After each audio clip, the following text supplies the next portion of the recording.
මොනවද බොන්නේ? මේ ඉතින් කිරි කෝපි, බිත්තර කෝපි එහෙම නැහනේ. ඔරෙන්ජ් ජූස් එහෙම නැහනේ නේද? එක්ක තේ එක්ක කෝපි. එක්ක කෝපි එක්ක තේ. නේ? මට තේ ගත්තා. සංජරංගී. ඔකිද ගන්න එපා. ඔක් කැඩෙයි. අර මේ කැඩලා? නෑ. කැඩෙන්නේ නෑ. කැඩෙන්න කලින් කිව්වේ. ඕකට ඉතින් දරා ගන්න පුළුවන් බරක් තියෙනවනේ. ඔව්. ඒක නම් මරු වගන්ති ඈ. අම්මපා. අම්මපා. සංජරංගී. තේ එකක් දෙන්න නැගේ. කෝප හොදලා තියෙන උනම නදාගන්න. අන්න ඒව තමයි බිස්නස් කරන්න ඕනේ.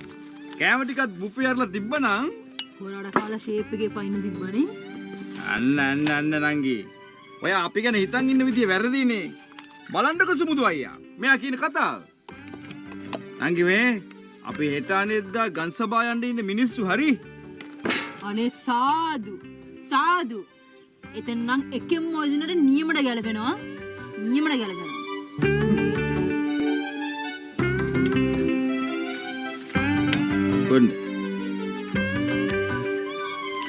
සංජු හෙට අනිද්දාට මෙතන ඉඳන් වැල්පාලම ගාවට පාරයින් දෙන කඩ ගෙවල් ඔක්කොම ආණ්ඩුවෙන් අයින් කරනවා. ආරංචි වුණා. ඒ නොයන මිනිස්සුන්ව යවන කුණු කොන්ත්‍රාත්තුවට අත ගහලා තියෙන්නේ ඔයා කියලා තාරංචි වුණා. කාව කොහොම ඇව්වත් මං ඔයාව යවන්නේ නැහැ කියලා දන්නවනේ සංජුයා. මං ඔයාව යවන්නේ ඇල්ලගාව කඩකාමරය කරන් දුන්නට පස්සේ. අපෝ එපා. මට වගේ කඩකාමරයක් තියා විස්කිරින්යක්වත් එපා. ඒ වගේම මාව මේ කඩෙන් දොට්ට දාන තරම් ලේසියට මේ ගෙවල් වලින් දරු පවුල එළියට දාන්න හිතන්නවත් එපා. තේරුණාද? අයියේ සුමුදයියා. අස්පට් ගන්න එපා. පිට කෙනෙක් ඉස්සර පීචංගුන් නෑනේ ලොකෝ අයියේ.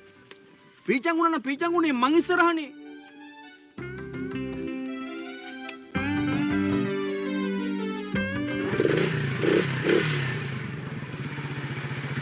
සුමුදයියා. මාව දාලා යන්න එපා බං. මං තාම එළියනේ.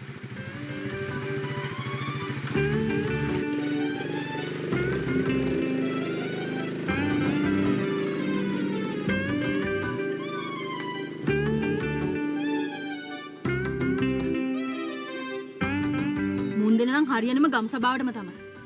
දෙපාන්දර ඇවිල්ලා මගේ තේ දෙකටත් පුල්ලිය තියලා පැන්නේ. කම්බ හොරු.